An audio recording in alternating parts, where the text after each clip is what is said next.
काव्या और माया दोनों बचपन से दोस्त थे, लेकिन माया एक अच्छे घर से थी और वहीं काव्या एक गरीब घर से। काव्या की माँ बोल नहीं सकती थी, जिसके कारण काव्या हमेशा अपनी माँ की आवाज सुनने को तरसती रहती थी। तो वहीं माया की माँ सुमन उसकी सगी नहीं सौतेली माँ थी, लेकिन माया को उसने कभी ये एहसास नहीं होने दिया। पर माया फिर भी अपनी माँ से नफरत ही करती थी। ऐसे ही एक दिन माया सुबह बिना कुछ खाए काव्या से मिलने जा रही थी। तभी माया की माँ सुमन उसको टोकते हुए बोलती है, बेटा माया, कुछ खाकर बाहर जाओ और मैंने सैंडविच बनाया है, तुम काव्या बेटी के लिए भी लेकर जाओ। आपको कितनी बार बोला है कि मुझे बाहर जाते हुए टोका मत करो, लेकिन आप नहीं मानती ना। बेटा मैं तो बस तुमको ये कह रही हूँ, कुछ खाकर जाओ।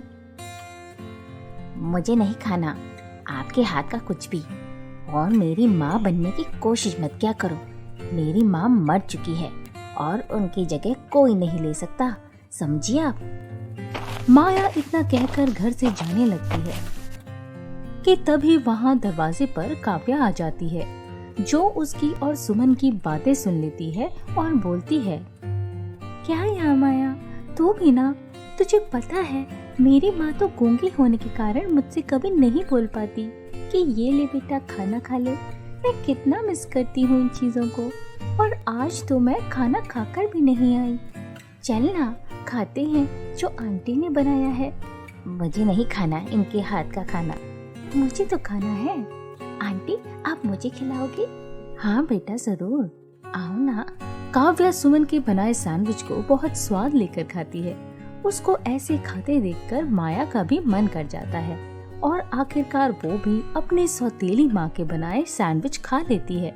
और उसके बाद दोनों सहेलियाँ खेलने चली जाती हैं। ऐसे ही दिन गुजरते हैं। सुमन चाहे जितना अच्छा कर ले माया के लिए, माया को वो कभी पसंद नहीं आती। तो दूसरी ओर काव्या अपने गूंगी माँ की दिन रात सेवा करती। और एक दिन जब दोनों माँ बेटी खाना खाती हैं, तो काव्या अपनी माँ से बोलती है, माँ पता है मैं तुम्हारी आवाज सुनने के लिए बहुत तरस जाती हूँ।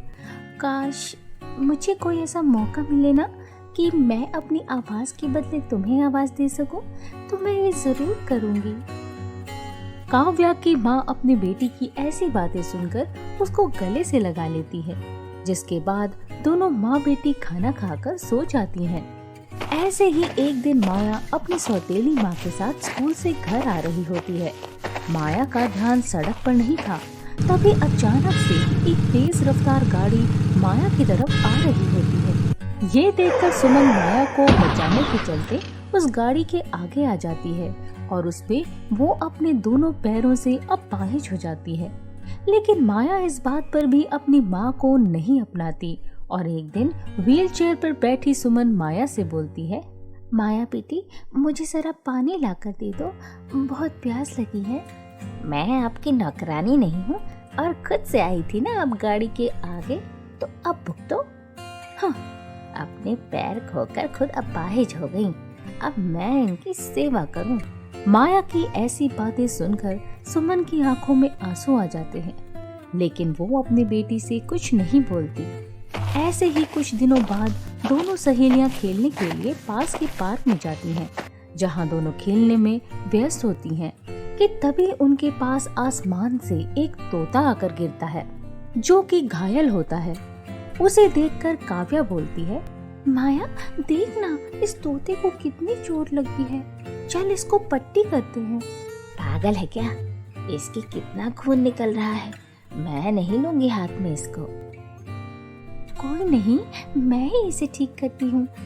काव्या उस तोते को उठाकर उसके घाव पर फूंक मारने लगती है, लेकिन तभी अचानक ही उस तोते का घाव भर जाता है और वो काव्या के हाथों से उड़कर उनके सामने उड़ता हुआ बोलता है, तुम्हारे दयालु स्वभाव ने मुझे अपना बना लिया है, इसलिए मैं तुम दोनों को अपने जादुई नगर में ले जाना चाहता हूँ। क्या तुम चलोगी? क्या सच में जादुई नगर है? हाँ मैं जरूर चलूंगी। मैं भी चलूंगी। दोनों की मंजूरी मिलने के बाद अचानक ही वो पार्क एक सुंदर से जादुई नगर में बदल जाता है, जहाँ दो बड़े बड़े सोने और चांदी के कद्दू जैसे घर थे। इसी के साथ वो तोता भी अपना रूप बदलकर एक जादुई परी में बदल जाता है। दोनों सहेलियां ये सब देखकर हैरान ही थी कि तभी उनके सामने बना चांदी का कद्दू का घर काव्या से बोलता है, आओ काव्या, मेरे अंदर आओ। मेरे पास तुम्हारे लिए बहुत खास चीज है जिसकी तुम्हें हमेशा से जरूरत है। अच्छा जी, तुम्हें कैसे पता कि मैं क्या चाहती हूँ? मैं एक जादुई चांदी का कद्दू हूँ। तुमको देखकर तुम्हारे बारे में सब जान गया और मैं तुम्हें तुम्हारी माँ की आवाज लाने का एक रस दे सकता हूँ, जिसे पीकर तुम्हारी माँ की आवाज आ जाएगी। क्या सच में मेरी माँ की आवाज आ सकती है? फिर तो मुझे जरूर दे दीजिए। एक मिनट काव्या, मेरी बात भी सुन लो। मैं सोने का कद्दू तुमको बहुत सारी धन दौलत दे सकता हूँ, इसलिए अपनी माँ को छोड़ो और धन ले जाओ। मुझे मेरी माँ की आवाज से बढ़कर कुछ नहीं है। मुझे वो रस दे दो चांदी के कद्दू। काव्या के इतना बोलते ही चांदी के कद्दू के घर के दरवाजे खुल जाते हैं और उसके बाद काव्या उसमें जाकर वो जादुई रस ले आती है, जिसके बाद सोने का कद्दू माया से बोलता है, माया, अब तुम्हारी बारी है। तुमको चांदी के कद्दू से अपनी माँ के पैर मिलेंगे, लेकिन मेरे अंदर बहुत सारी धन दौलत है, तो तुम क्या चुनोगी? मैं तो बहुत सारी धन दौलत ही चुनूंगी। मुझे हमेशा से अमीरों वाली जिंदगी जीनी थी। मुझे धन दौलत दे दो। ये क्या कह रही है माया? तेरी माँ के पैर तुझे बचाते हुए गए, अब तेरे पास उनको उनके पैर लौटाने का मौका मिला है, तो तू पीछे क्यों हट रही है? तो पागल है काव्या, वो मेरी सौतेली माँ है और सौतेली माँ बुरी होती है।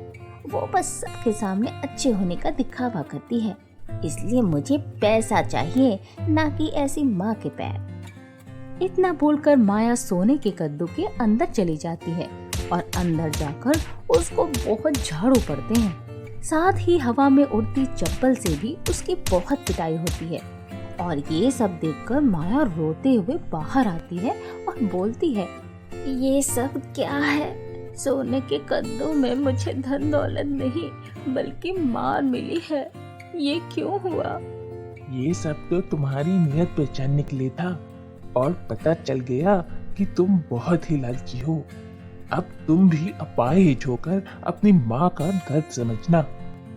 सोने का कद्दू इतना बोलकर माया के दोनों पैर काट देता है और उसको व्हील चेयर पर बिठाकर उसके पैर काव्या के पास देते हुए बोलता है, ये पैर तुम माया की माँ के लगा देना। ठीक है सोने के कद्दू।